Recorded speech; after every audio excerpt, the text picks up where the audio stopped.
സഹോദരങ്ങളെ, നമ്മൾ നേരെ പോകുന്നത് മസ്ജിദുൽ ഖുബയിലേക്കാണ്. ഖുബ പള്ളി. നബി സല്ലല്ലാഹു അലൈഹി വസല്ലമ തങ്ങളുടെ ഒട്ടകം ആദ്യമായിട്ട് മുട്ടുകുത്തിയ സ്ഥലമാണ്. ആ സ്ഥലത്താണ് മസ്ജിദുൽ ഖുബ നിർമ്മിക്കപ്പെട്ടിട്ടുള്ളത്. ഇബാദത്തുകൾക്ക് ഒരുപാട് പ്രതിഫലമുള്ള പള്ളിയാണ്. അല്ലാഹുവിന്റെ റസൂൽ തന്നെ പറഞ്ഞിട്ടുണ്ട്, ആ പള്ളിയിൽ 2 റക്അത്ത് സുന്നത്ത് നമസ്കരിച്ചാൽ ഒരു ഉംറ ചെയ്തൽ പ്രതിഫലമുണ്ട് എന്നുള്ളത്. മാഷാ അല്ലാഹ്. അപ്പൊ അതുകൊണ്ട് എന്ത് ചെയ്യാ, എല്ലാവരും അവിടെ ബാത്റൂം വിശാലമാണ്.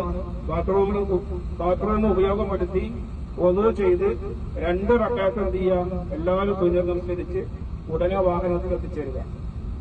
അതിനുശേഷം നമ്മൾ നേരെ പോകുന്നത് ഉഹുദ് യുദ്ധം നടന്ന സ്ഥലത്തിലേക്കാണ്. ഉഹുദ് സിയാറത്തിനാണ്. ഇൻഷാ അല്ലാഹ് അതിന്റെ വിഷയം അവിടെ എത്തുമ്പോൾ ഇൻഷാ അല്ലാഹ് പറഞ്ഞുതരും. അത് കഴിഞ്ഞാൽ നമ്മൾ ശ്രദ്ധിക്കേണ്ടത് നേരെ പോകുന്നത് മദീന മുനവ്വറയിലേക്കാണ്. നമ്മുടെ വാഹനം പാർക്ക് ചെയ്യുന്നത് ടോപ്പ് 10 എന്ന് പറയുന്ന ഒരു പാർക്കിങ്ങിന്റെ ഭാഗത്താണ്. അപ്പൊ അവിടെ വാഹനം പാർക്ക് ചെയ്താല് നമ്മൾ എന്ത് ചെയ്യണം, ആ പാർക്ക് ചെയ്തത് പറഞ്ഞിട്ട് ഇൻഷാ അല്ലാഹ് റൂം അവിടെ ഉണ്ടാവും. ഫുഡ് പറഞ്ഞെടുത്ത് ഫുഡ് ഇൻഷാ അല്ലാഹ് അവിടെ വരും. അത് കഴിഞ്ഞ് നേരെ എന്ത് ചെയ്യാം, നേരെ നടന്നാൽ 333 ഗേറ്റ് നമ്പർ. അതിലൂടെ നമ്മൾ അകത്ത് കയറേണ്ടതും അതിലൂടെ തന്നെയാണ് പുറത്ത് വരേണ്ടതും. ആ ഗേറ്റ് നമ്പർ മാറിയാല് നമുക്ക് വാഹനം നിൽക്കുന്ന സ്ഥലം ഉണ്ടാവൂല, എത്തിപ്പെടാൻ സാധിക്കൂല. പിന്നെ നിങ്ങളുടെ റൂട്ട് തെറ്റും. പിന്നെ നമ്മുടെ ടൈം പോകും, ബസ്സിന്റെ ഭാഗത്തേക്ക് പോകും. അപ്പൊ ഗേറ്റ് നമ്പർ എന്ത് ചെയ്യണം, എല്ലാവരും ശ്രദ്ധിക്കണം. അപ്പോയിന്റ്മെന്റ് കിട്ടിയ ആളുകൾക്ക് എന്ത് ചെയ്യാം, സുബഹിക്ക് ശേഷം 365 ഗേറ്റില് രണ്ടൊപ്പം വരേണ്ടതാണ്. അവിടെയാണ് റൗലിന്റെ പെർമിറ്റിന്റെ ക്യൂ വരുന്നത്. സുബഹി നിസ്കാരം സ്ത്രീകളുടെ ഭാഗത്ത് നിസ്കരിക്കുക, പുരുഷന്മാരുടെ ഭാഗത്ത് നിസ്കരിക്കുക. അത് കഴിഞ്ഞാൽ പുരുഷന്മാർക്ക് സുബഹിക്ക് ശേഷം ജന്നത്തുൽ ബഖിയ ഓപ്പനാണ്. അത് സിയാറത്ത് എന്ത് ചെയ്യുക, എന്റെ കൂടെ വരിക ഇൻഷാ അല്ലാഹ്. അതിനുശേഷം റൗദിലേക്ക് പോകുന്ന ആളുകൾ, പെർമിറ്റുള്ള ആളുകൾ എന്ത് ചെയ്യുക, റൗദിലേക്ക് പോവുക. അല്ലാത്ത ആളുകൾ റസൂലുള്ളാഹിന്റെ ഖബറ് സിയാറത്തിന് വേണ്ടിയിട്ട് പോകുന്ന ഒരു കൗണ്ടറുണ്ട്. അവിടെ ക്യൂ നിന്നിട്ട് എന്ത് ചെയ്യാം, നേരെ അതിന്റെ അകത്ത് കയറാം. നമ്മൾ അതിന്റെ അകത്ത് കയറുമ്പോൾ അവിടെ 4 ഗ്രില്ലുകൾ കാണാം. അതിൽ ആദ്യം കാണുന്ന ഒരു ഗ്രില്ല്, ആ ഗ്രില്ലിൽ ആരെയും എന്ത് ചെയ്തിട്ടില്ല, അതൊരാൾക്ക് വേണ്ടി മാറ്റി വെച്ചതാണ്. മഹാനായ ഈസാ ഇബ്നു മറിയം അലൈഹിസ്സലാം. ഈസാ നബി അലൈഹിസ്സലാമിന്റെ വിഷയം എല്ലാവർക്കും അറിയുന്നതാണ്.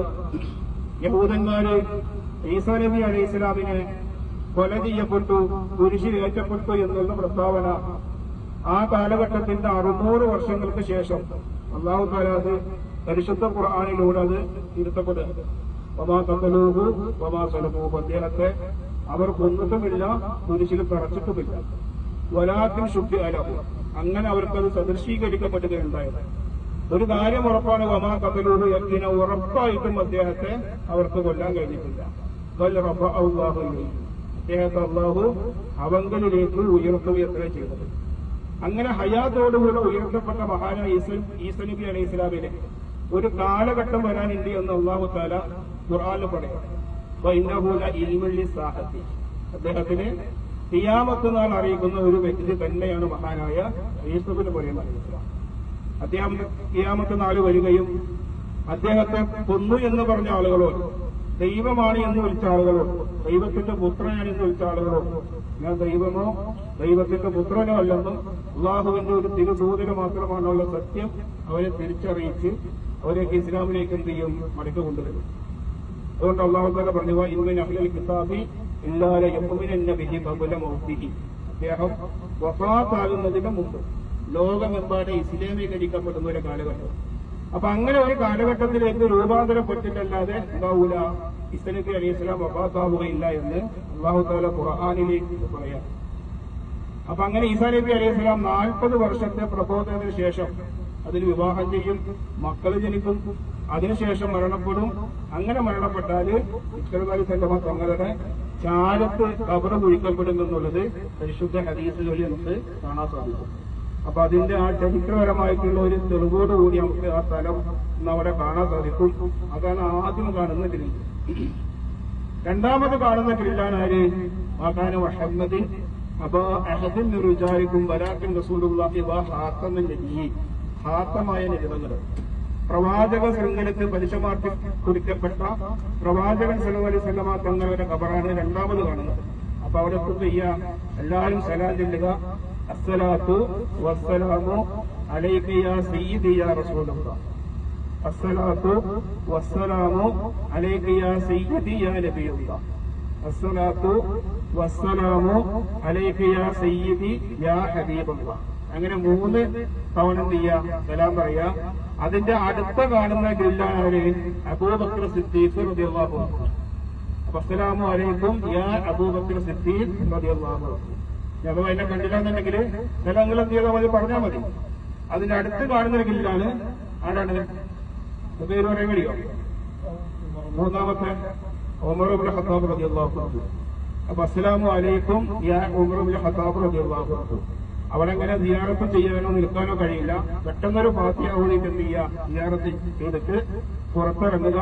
സുബഹിക്ക് ശേഷം ജന്നത്തുൽ ബഖിയ സിയാറത്ത് ചെയ്യുക. റൗളയുടെ പെർമിറ്റ് കിട്ടിയ ആളുകൾ അതാത് ടൈമിൽ എന്ത് ചെയ്യണം? പച്ചക്കുമ്പന്റെ ഭാഗത്ത് എത്തിച്ചേരുക. മറ്റുള്ള ഏതെങ്കിലുമൊക്കെ സ്ഥലങ്ങളിലേക്ക് പോകാനൊക്കെ ഹറമിൽ എത്തിച്ചേരണം. നമ്മൾ നമസ്കാരം കഴിഞ്ഞാല് ഉടനെ പിന്നെ അവിടെ ടൈമിംഗ് ഇല്ല, പർച്ചേസ് ഇല്ല, ഒരു കാര്യങ്ങൾ ഉണ്ടാകാൻ പാടില്ല. നേരെ 333-ാമത്തെ ഡേറ്റും കൂടെ പുറത്തിറങ്ങുക. നേരെ ഡോക്ടറിന്റെ പാർക്കിൽ എത്തിച്ചേരും. ബസ്സിൽ കയറിയിരിക്കുക. ഞങ്ങൾക്ക് സൗകര്യപ്പെട്ടാൽ ഇൻഷാല്ലാ ഉച്ചഭക്ഷണം അവിടെ ഉണ്ടാവും. സൗകര്യപ്പെട്ടാൽ ഇൻഷാല്ലാ കഴിച്ചിട്ട് പോവാ. അല്ലെങ്കിൽ ഭക്ഷണം നമ്മൾ ബസ്സിലേക്ക് കയറ്റി പോകുന്ന വഴിക്ക് കഴിക്കും. അപ്പൊ ഇൻഷാല്ലാ ഈ വക കാര്യങ്ങളൊക്കെ ശ്രദ്ധിക്കുക. അല്ലാഹു തആല നമ്മൾ ചെയ്യുന്ന ഉംറ നമ്മൾ ഇന്ന് സ്വീകരിക്കുമാറാവട്ടെ. അതിൽ വല്ല തെറ്റു കുറ്റങ്ങൾ പിഴവുകൾ സംഭവിച്ചിട്ടുണ്ടെങ്കിൽ അത് പരിഹരിച്ച് നമ്മളിൽ നിന്ന് അല്ലാഹു തആല കബൂലാക്കട്ടെ.